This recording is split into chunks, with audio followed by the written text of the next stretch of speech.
किसी भी विकास कार्य की निगरानी के लिए फील्ड अभियंता के तौर पर कनिष्ठ अभियंता की अहम जिम्मेदारी होती है, लेकिन प्रदेश भर के निकायों में इन्हीं कनिष्ठ अभियंताओं के करीब 95% पद खाली है। आखिर क्यों है ऐसे हालात, जानने के लिए देखिए फर्स्ट इंडिया न्यूज की ये खास रिपोर्ट। प्रदेश भर के नगर सुधार न्यास और विकास प्राधिकरण में कनिष्ठ अभियंताओं के पदों पर भर्ती की जिम्मेदारी नगरीय विकास विभाग की है, लेकिन नगरीय विकास विभाग की ओर से लंबे समय से इन पदों पर भर्ती नहीं की गई। हाल ही में 109 कनिष्ठ अभियंताओं की सहायक अभियंता के पद पर पदोन्नति की गई है। इसके चलते कनिष्ठ अभियंताओं के खाली पदों की संख्या में और इजाफा हो गया। वर्तमान में कनिष्ठ अभियंताओं के करीब 95% पद खाली हैं। प्रदेश के निकायों में 10,000 करोड़ के विकास कार्य चल रहे हैं, जिनकी जिम्मेदारी केवल 44 जेईएन संभाल रहे हैं, जबकि जरूरत के अनुसार 845 कनिष्ठ अभियंता होने चाहिए। गुणवत्तापूर्ण विकास कार्यों के लिए प्रदेश भर के निकायों में कितने कनिष्ठ अभियंता होने चाहिए, इसका आकलन नगरीय विकास विभाग ने कैडर स्ट्रेंथ रिव्यू में किया था। इस रिव्यू में कुल 845 पद स्वीकृत किए गए, जबकि इससे पहले यह संख्या 822 थी। लेकिन स्थिति यह है कि स्वीकृत 845 पदों में से 801 पद लंबे समय से खाली चल रहे हैं। पिछले 16 वर्षों से भर्ती नहीं होने के कारण ये पद रिक्त हैं और फील्ड में तैनात कनिष्ठ अभियंताओं के करीब 95% पद खाली पड़े हैं। हाल ही में हुई पदोन्नति के बाद स्थिति और बिगड़ गई। 109 कनिष्ठ अभियंता सिविल को पदोन्नत कर दिए जाने से पहले जो 652 पद खाली थे, उनकी संख्या बढ़कर 761 हो गई। कुल 19 नगरीय निकायों में लगभग 10,000 करोड़ के चल रहे और प्रस्तावित विकास कार्यों की जिम्मेदारी इन्हीं अभियंताओं पर है। इनमें गुणवत्ता सुनिश्चित करना, कार्यों को निर्धारित मानकों के अनुसार पूरा कराना और भुगतान की प्रक्रिया में कनिष्ठ अभियंता की अहम भूमिका होती है। लेकिन कुल आवश्यकता के मात्र 5% कनिष्ठ अभियंता ही फील्ड में तैनात हैं।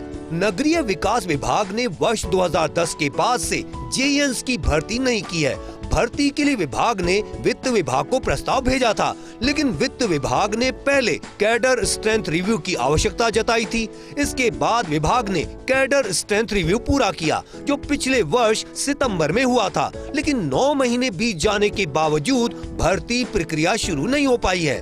जयपुर विकास प्राधिकरण जेडीए में भी हालात गंभीर हैं। यहाँ कुल 534 कनिष्ठ अभियंता पद स्वीकृत हैं, लेकिन केवल 24 ही कार्यरत हैं, जबकि 510 पद खाली पड़े हैं। जेडीए में इस समय elevated road, flyover, ROB, underpass, parking और ड्रेनेज जैसे बड़े प्रोजेक्ट चल रहे हैं, जिनकी कुल लागत करीब 2000 करोड़ रुपए है। इसके अलावा लगभग 900 करोड़ रुपए के सेक्टर रोड कार्य भी प्रगति पर हैं।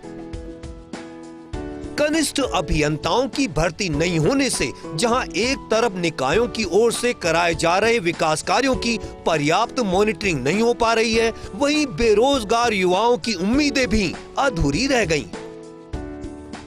नियमों के लागू नहीं होने से कनिष्ठ अभियंताओं की भर्ती अटकी हुई है।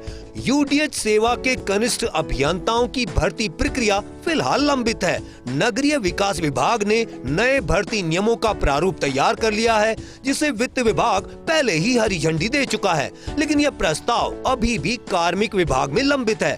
कार्मिक विभाग की स्वीकृति मिलने के बाद ही नए भर्ती नियम लागू हो पाएंगे और तभी भर्ती प्रक्रिया शुरू हो सकेगी। कैडर स्ट्रेंथ रिव्यू के बाद बेरोजगार युवाओं को कनिष्ठ अभियंताओं की भर्ती शुरू होने की उम्मीद जगी थी, लेकिन 9 महीने बीत जाने के बावजूद प्रक्रिया आगे नहीं बढ़ सकी है। नगरीय विकास विभाग में कनिष्ठ अभियंताओं की भर्ती का यह मामला सितंबर 2025 में हुए यूडीएच सेवा अभियंताओं के कैडर स्ट्रेंथ रिव्यू के बाद सामने आया था। इस रिव्यू में अभियंताओं की कैडर स्ट्रेंथ का पुनर्मूल्यांकन किया गया, लेकिन इसके बावजूद भर्ती प्रक्रिया शुरू नहीं हो पाई। नए भर्ती नियमों की मंजूरी न मिलने के कारण पूरी प्रक्रिया अटकी हुई है।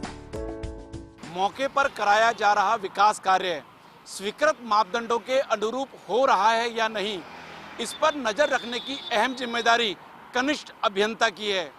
ऐसे में जरूरी है कि कनिष्ठ अभियंताओं के खाली पदों को शीघ्र भरा जाए। इससे न केवल बेरोजगार युवाओं को रोजगार मिलेगा, बल्कि विकास कार्यों की भी पर्याप्त मॉनिटरिंग हो सकेगी।